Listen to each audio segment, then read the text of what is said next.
Do you ever feel like your team's stuck in a loop of blame and negativity? As a leader, it's easy to get caught up pointing fingers or defending mistakes.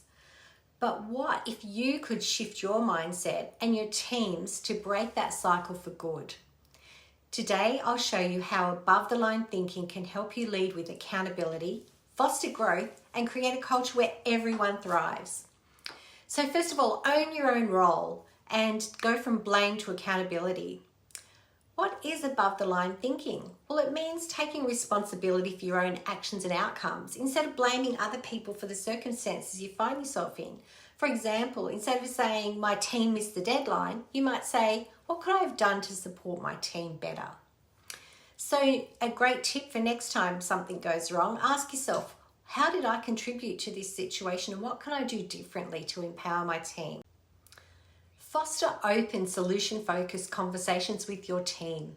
Leaders who operate above the line encourage honest dialogue and curiosity and a focus on solutions rather than on problems. For example, when someone makes a mistake, replace who's to blame with how can we fix this together? A tip is to use phrases like, can we explore this more so I understand it better, to open up communication and shift the team's mindset. When we're shifting the way that we're responding to a situation by being open to understand what was going on, rather than criticizing and blaming, our team then know that it's safe to raise concerns and let us know when they've made a mistake. Model emotional resilience and growth. Above the line leaders manage their own emotional responses, stay calm under pressure, and see challenges as opportunities for learning. For example, if a project fails, celebrate what you learnt instead of criticizing the team. This builds trust and innovation. A great tip, when you're feeling defensive or a bit negative, just pause and reframe. What's the opportunity here for growth for me and for my team? Our best self is the best leader. When we get stuck leading from below the line, we end up in a cycle of blame and negativity, not taking responsibility for our own behaviour. And in fact, when we're below the line, we get stuck in our head, overthinking things, overanalyzing things, worrying about our ego and how to protect our ego by being defensive and covering things for ourselves.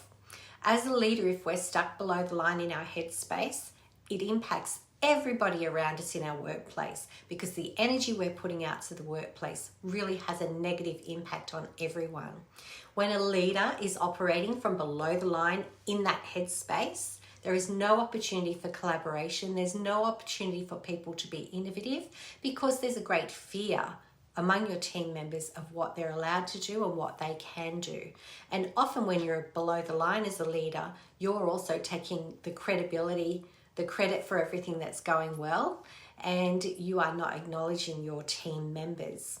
So your team members don't feel safe sharing anything with you in case you bite their head off or you get angry with them about what's going on. As a leader, when we're operating from above the line, we are operating from our heart space.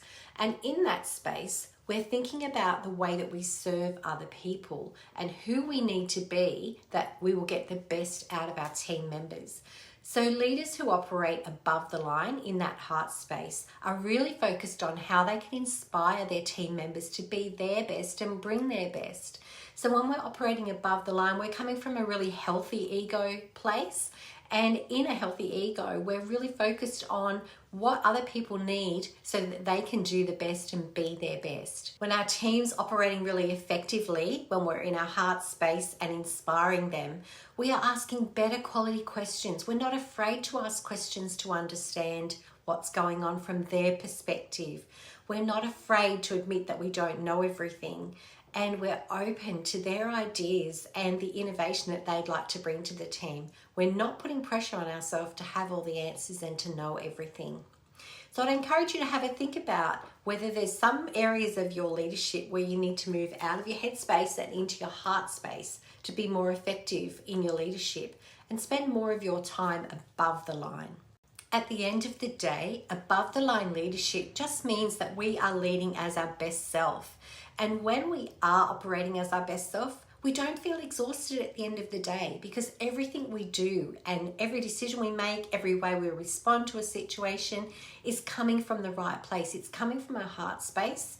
It's coming from a place where people feel supported around us as well.